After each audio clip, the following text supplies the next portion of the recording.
Good. All right, let's get into this then. Are you ready? Yep. Hello and welcome in to a Hall of Fame edition of this hidden audiolog video feature. I'm Isaac Wagner, also known as Ender Spacer, and he is VOD_crack, also known as Ross Hartley. Yeah, just call me Ross Hartley. Yeah, just call me Isaac. I hate my fucking tag. We're here taking a look at Limbo from Play Dead Studios. Why, you ask? Well, Limbo is probably one of my top 10 games of all time, and also because Insight's coming out, which is the spiritual successor to this game. Very excited about playing it. It's very soon. I think it's a couple days. I think it's the 29th, and for Xbox One. And I'm very excited to get into it, so I figured I'd go back in the past and see where that game's going to come from, because I've heard it's very Limbo-esque, but maybe evolves the art design and such in interesting ways. So, you know, it's useful to get figure out my barometer for this game going forward when I go and review Inside. Yep. So we're at this screenshot here, and I'm gonna wake up the boy. Just hit some buttons here. I'm playing with a 360 controller on the PC. I've heard of it. I've heard of this. They do work. They do work, indeed. And so Limbo's kind of a weird game when it first came out, because I won't say it was my first indie game ever, but it was the first indie game that felt like it had the indie spirit. And I'll go back here and get this collectible. I remember that after all these years. Where it was like, this felt like a game that had a singular vision that was small but perfectly achieved it, which is kind of like I feel like indie games are to me nowadays, are smaller things with like singular visions and goals. Yeah. Still looks amazing nowadays, but that's mostly art direction. Not made with Unity or any of that other garbage, just good old-fashioned video game technology. It's like Turok, but a side-scroller and black and white. Just like so far. So you pull things around. It's a very simple game. As I stated before, you kind of pull things around, manipulate its physics space. You can see me walking over here and walking over here, and this thing moves around. This game was one of those games where there's some gruesome deaths in this game, despite kind of like the dry, I won't say dry tone, but it's very disconnected, kind of isolationist tone here for Limbo. And it's one of those games where like every scene of this game can almost be its own screenshot, or you hang it up on a wall or something, where it's just the art direction is so strong that it's really impressive and interesting. It was also one of the first games where the discussion of price over content was a big discussion. Where I think this game launched at $15. Yeah, I'm pretty sure it did. And the game you can beat, if you rush through it, you can get beat in like an hour or two, if not less. And full time was probably 3 hours for a first playthrough of it. I don't think I had that reaction with this game, but I had that reaction with Braid when it first came out. Oh yeah? I was like, really?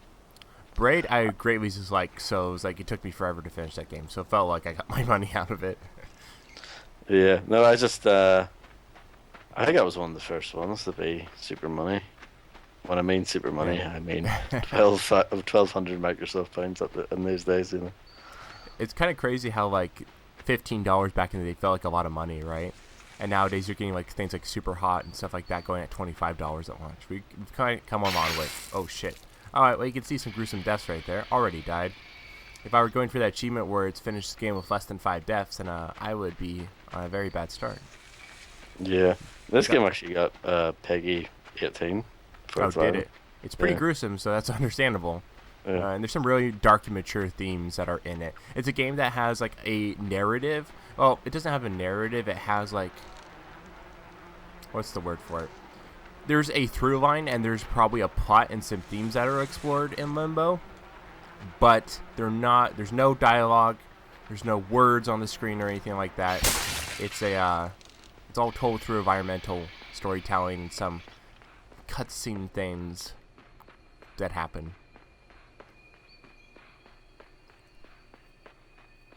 There's also a great progression of environments in this game where I think a lot of the screenshots and a lot of the popular stuff that got out there about this game is like the wood stuff. That's not it. That's not like the Limbo. fun fact about this, saying this looks like a boulder or something in the very beginning that I'm standing next to, but you figure out shortly that is not a boulder. And there's some really great foreshadowing even at the beginning of this game. It's a big turd. It's a big old turd. Hall of Fame.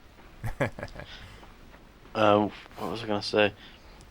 We talk about this quite a lot, but I know we bring it up all the time, partially out of nostalgia, but also I think it's something that we need.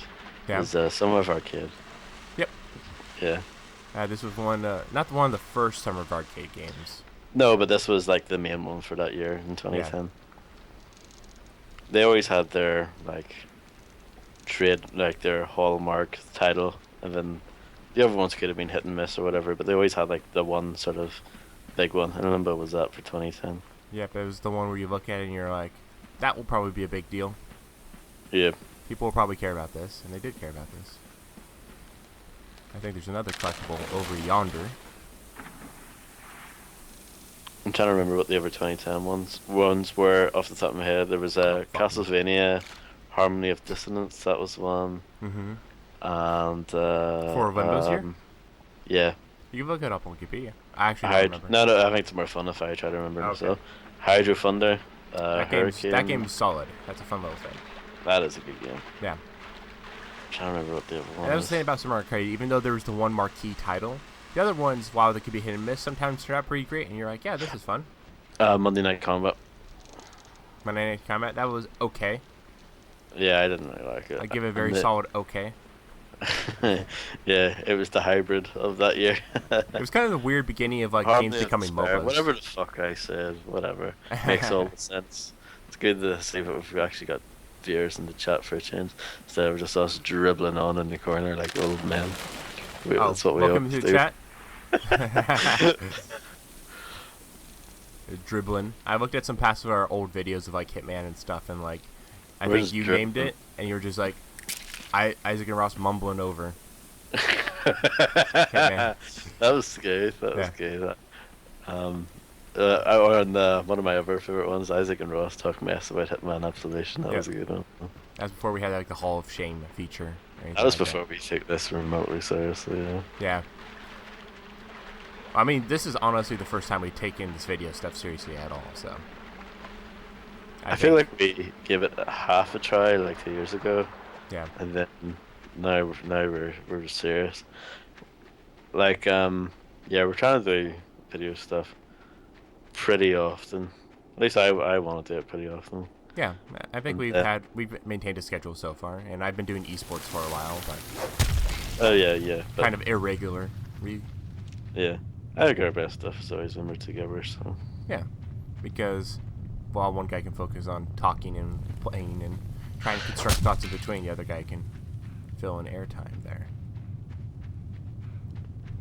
So this the demo for Limbo, which I remember playing before actually buying the game, it was kind of cool. It was always kind of fun playing the demos on Xbox Live for Xbox Live games like this, because you could. It was kind of neat sometimes to see how games incorporated like buy now into their demo, and like and then it was always the guessing game of like would it save any progress. Yes, yeah. I remember I've only played the trial for this. I own multiple copies of this game. Oh, I forgot the third one's way faster than the other two. Video games. Yeah. So this was in the demo, I believe.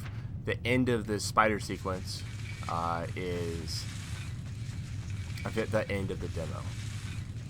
Yeah, I'm pretty sure I played through it at the time and enjoyed it. And then it was on sale, and I bought it, didn't play it. And then they gave it away on Xbox One if you bought your Xbox One day one. Yep. That was their big gift. Like, what a great gift that is. Thanks. Giving me a game I already own, thanks. And then I'm pretty sure it was a PlayStation Plus game at some point as well. So I think I own it 3 times. I'm sure everyone owns Limbo at this point. It's one of those games. It's just you've got it somehow. I think it's free right now as well. I think Microsoft put it out for free to celebrate the launch of Inside. But I think that was at the E3 press conference. Oh, okay. So everyone owns that game at some point. And I played through it on Xbox, got those achievements, and yeah. I don't even know if it's backwards compatible or not. It wouldn't surprise me. Or it probably isn't, considering they've got an Xbox One version. Yeah. So I don't know. So like even for how simple it is, like there's moments like this where it kind of plays with the mechanics of it. Like I was jumping over those traps, but now I'm using it as a weapon of sorts, right? Yeah. And there's other cinematic moments like this one where the spider, like I walk into some web, which is very evident it's web, and the art design signals that really well. And now I'm kind of in this weird cinematic sequence right here, which is seamless. And for kind of back then, seamless cutscene into like gameplay stuff was kind of mind-boggling a little bit. Like, oh, this is happening to me and I can't move or anything, but now I can move and it's seamless here. And then the mechanics change to honor what happens in that cinematic or the story there. And then you get this new gameplay element here, which is pretty cool. Where I am in this cocoon, so I can't walk around, I can only jump around. I think this wasn't in the. I think this wasn't in the trial now. Oh fuck! See, don't think so. I thought. Yeah. Do you think Because it I stops? don't remember. Do you think it stops there? I just don't remember this bit, so it either does or I just don't remember. Oh man, I haven't played this game in so long. I used to be really good at this game. I don't believe you. No, I do believe you. I almost got that achievement. You used to be good at Singularity online. Mm-hmm. I played too much of that. I played a lot of Singularity online. I'll have you know. Great game. There's a lot of weird games where I was good at them at one point. Not anymore. Turok. I was pro. Turok Pro. I feel like I played a decent amount of that multiplayer. I played some of it, yeah. It was laggy. That was almost bad. Yeah, it was laggy and the connection wasn't great. But like there was a kind of a weird kind of fun core that like, to be fair, like Turok kind of has this weird fun core, not in a really interesting way, but like it's kind of whatever, you know? You can check out that video at hiddenaudiolog.com. Most of it was early Unreal. And Engine 3 games were laggy online. Even Gears of War was quite bad online. And now kind of this new scenario where it continues to play with these elements. So it felt like Limbo was this game where it has like, it's a very simple control scheme and everything, but like it twists it and it fully explores its concepts really well. And that's one of the interesting things about Inside, I feel like, was like it looked so much like Limbo initially. That was kind of a turnoff in some ways, where it's like you guys kind of milked everything you could get out of this thing, right? Yeah. And like it was perfectly cut, perfectly designed. Everything felt essential and everything, but like, what else can you do here? And I feel a little better about it now after like what's been 2 years since Inside even got announced. Yeah, I guess so. Jesus. Yeah. It has been. It's been a while, and we knew they were making something for a long time, even immediately after Limbo. So it's been a very long time. If you can actually look up the year Limbo came out, was it 2011, 2012? 2010. 2010 even. Wow. So it's been a very long time since we played a game like this. So nowadays I'm just like, oh, I'm ready for that. I don't need to look that up, Isaac Wagner, right now. Sorry, you're not Isaac Wagner. You're a good video game man.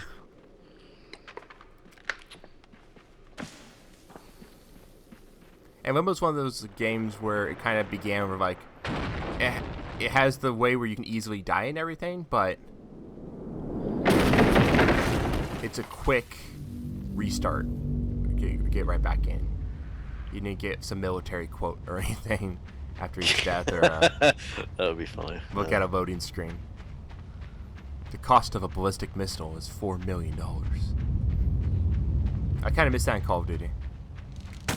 They haven't done that since Modern Warfare 2. That was the last one to do. Yeah. It felt super shitty in Modern Warfare 2. I don't know why they had it in Modern Warfare 2. They should have had just quotes from like, I don't know, Rock like or something. The Rock, yeah. Sean Connery. Another moment right here is it does a really amazing job not only with the art design creating mystery, but also like some kind of pseudo story stuff where it's like, oh, who's that person who's running away from me?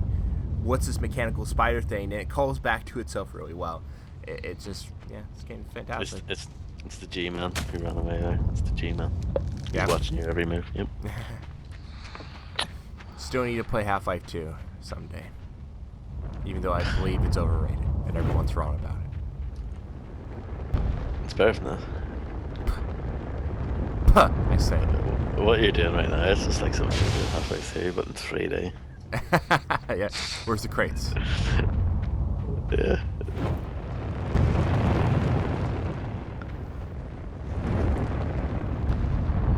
It's one of the first games I would call cinematic in like a good way. Where before I felt like it was kind of a dirty word for a video game called cinematic because no one really got it right. Yeah, it made you think of games like The Getaway or something. Like, yeah. Yeah. Like cinematic in a way that's like kind of artsy and indie in the way film Like the is. proper word, like Yeah. the proper, like, yeah, I know what you mean. Instead of, instead of Oh just fuck. having Nope. cutscenes That was and- wrong. Yeah, some gruesome shit in this game still. Apparently Insight's way worse with that from what I've heard. Industry insight. Fuck, man. You only get it here Hitting at on you. www.twitch.tv/Senator Space or live stream. Oh god. Alright. Nailed it. Some devious shit in this game. There is a part where I want it kind of ended on, I think. Oh, see, we never have that. I need to have that planned for my video. But I think that's what the Hall of Fame feature is going to be. I think trying to differentiate these video features is going to be important going forward. Yeah, And so I'm trying to think about it. I think this Hall of Fame stuff is probably shorter and more directed. yeah. Less kind of us dorking around with things. Spider keeps coming. Spider don't stop. And this is another moment where it's like, what the fuck am I supposed to do here? Oh god, oh god. And then like, oh shit. This game is awesome. And the way it plays with every element of its design is really interesting.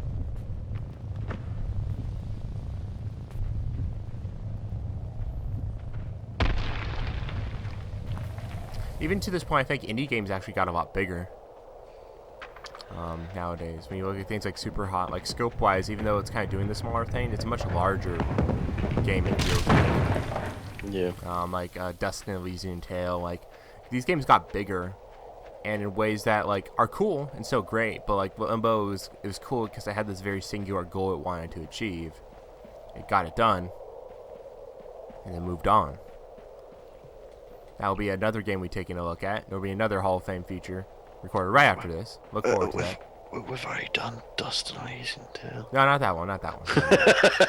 I was just, bringing up examples of like other indie games that like kind of have the same idea like Limbo, very singular and focused, but became a lot bigger. But not Dust and Elysian Tale. No, not that one. Not doing that one. That game's great. PS4 version's awesome. As is the PC version.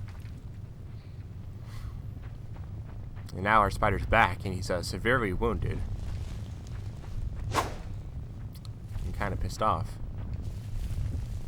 And now I do some gruesome shit to this guy after all this time.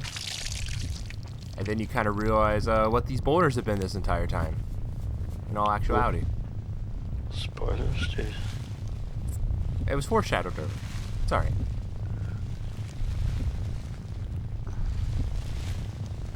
Very interesting. And then you do some more gruesome shit to this guy right here. That's good. Good fun. He's a bad Spider-Man, so that's alright. Ain't nothing wrong with that. So you haven't seen any of this? I feel like that's where the demo ended. But maybe Really? I'm wrong. No, this is far too much. They wouldn't allow you to play this much. That's true. I'm almost at the 1/3 point of this game, basically. Yeah, that's far too much. They wouldn't. Most trials were kind of short. Yeah. To be fair, At least you got a trial back in those days. Nowadays you get full. Oh. now it's like kind of hit or miss. Yeah, I think it was very important for games to have trials. I think it was a good policy. Especially this stuff. Yeah. Because you didn't know if you're going to like it. And especially for a system that didn't have refunds and stuff. Like, I think trials are essential then, right? Yeah, they still don't have refunds. So. Yeah. That's what I mean. It feels like we've lost something.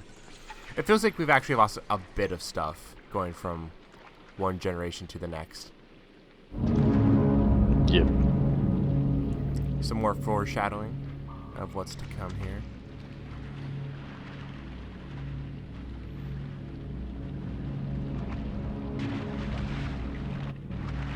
And some more gruesome shit I'm doing.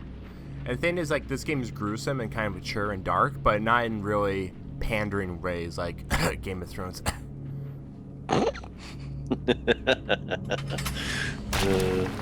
Just to name a couple, just to name something off the right at the top of my head, because everyone's been fucking shouting on Twitter about that fucking finale. I haven't seen a single word about it. So. Oh, you have a good following. I follow all the right people. Nothing but love for following. Or maybe I just don't look at Twitter that much anymore. Yeah, probably both. Probably both. A little bit of both, you know.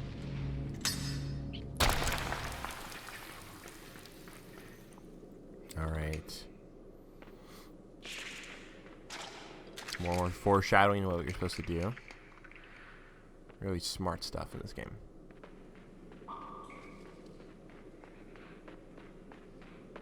And so now you can kind of see this game's gotten a little bit more mechanical.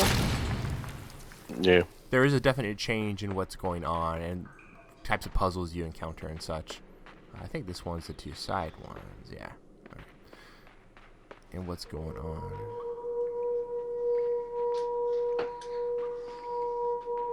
Stark use of music. It was kind of weird that, like, Limbo had a soundtrack I could buy on iTunes. Did you? Yeah, you can buy the Limbo soundtrack if you want to. I'm like, it has music, but like it's one of those like soundtracks where like separated from the game, it doesn't make any sense. Yeah. Another part where like in other games that made you replay sections, it would be kind of like lame. But specifically using your knowledge of how you got past a section in the first place to proceed forward. It's a really interesting idea, which I don't think video games even nowadays have achieved very well. Alright. Do you want a question from the chat? Question from the chat. Hit me up. Hashtag Sender Spacer. Hashtag? Hashtag Axender Spacer. Okay. From Makes All the Sense. Since I'm watching this, will I get anything out of playing it myself? Yeah, because I'm not going to play all of it. There you go. Also, it's a kind of a game about feel. Like, I don't like platformers a lot because they kind of all feel the same. But Limbo's one of those games that feels distinctly different. There's a definite weight to it. Physics you mess with and everything. So a lot of it's just a game is how you feel Limbo. You know, feel it. Yeah, you don't really get the atmosphere when you're watching it. Yeah, like the music, you're probably getting some of it, but not as much as you should be getting. So it's definitely a thing you should take a look on your own. Also, the game's challenging. I'm blasting through all this stuff because I've played this game many a time. You know, fucked it up. I fucked it up. I fucked it up. Alright, Is this your Rogue Warrior? What do you mean? No, Two Human's my Rogue Warrior. Oh, okay. I've played a lot of Two Human as well. Did we play through it together one time? No, I never played it with him. Maybe that was with Taylor. I did that one. I haven't played Two Humans since 2009. Oh, really? Yep. Okay. Oh, We'll play that someday. we should. I hope they make it backwards compatible. They probably won't, but I hope they do. I don't think they will. After the epic lawsuit, probably not. Yeah. Also, Microsoft probably didn't want anything to do with it, so... Oh, did I do it? I did it. Alright.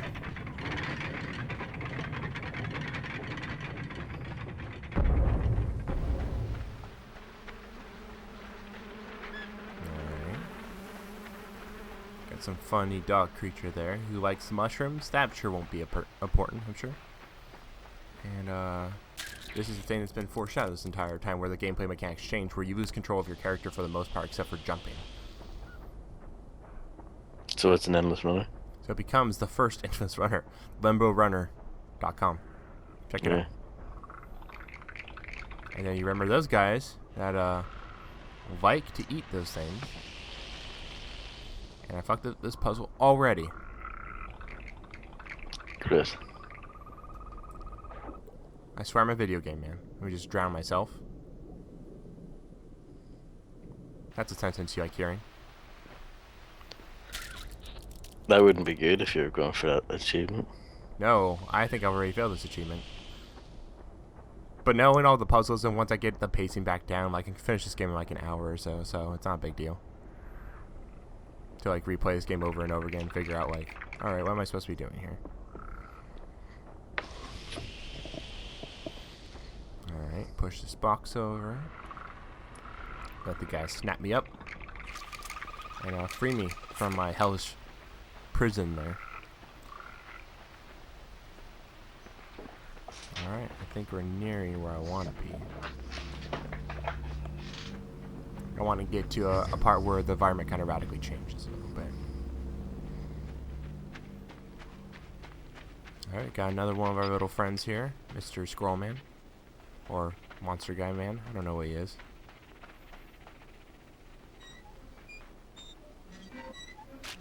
Help him find his food a little bit, but then trap him. Oh no. Did I do that wrong? Oh, I did do that wrong. If you like games based on a true story, be sure to pick this one up. Based on a true story. This is my life, actually. Makes a lot of sense now. I can see clearly now. The rain has gone. Are those Disturbed lyrics? Oh, yes. Really? No. Sounds like it. That's the song from Shrek. We were talking about that before we broadcast. Oh yeah, Shrek. Any Shrek fans in the audience tonight? There's been Shrek video games, right? Loads of them, yeah. The first Shrek came out on the Xbox. It's the launch title. It's kind of like Hellboy games. I don't know. I put Shrek and Hellboy games together for some reason. That makes not a lot of sense, but okay. I don't claim it to be, Ross Hartley. All right. Big Shrek fan in the audience tonight. So yeah, environment changes. You kind of change the weather, which is pretty crazy, and then you can do some water manipulation puzzle stuff. So the game progresses a good bit. Nothing stays too long in one place, and you're always moving from the next thing to the next in pretty rapid motion. I feel you. You feel me?